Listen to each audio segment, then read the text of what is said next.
رسول کریم صلی اللہ علیہ وسلم نے فرمایا، قسم ہے اس ذات کی جس کے ہاتھ میں میری جان ہے، تم میں سے کوئی بھی ایماندار نہ ہوگا جب تک میں اس کے والد اور اولاد سے بھی زیادہ اس کا محبوب نہ بن جاؤں۔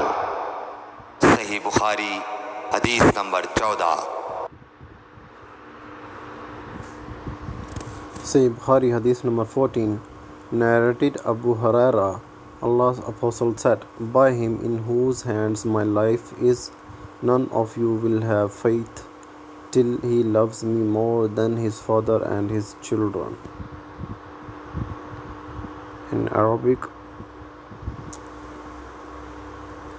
An Abi Hurairata radiyallahu anhu anna Rasulullah sallallahu alaihi wasallam قال فوالذي نفسي بيده لا يؤمن أحدكم حتى أكون أحب إليه من ولده وولده۔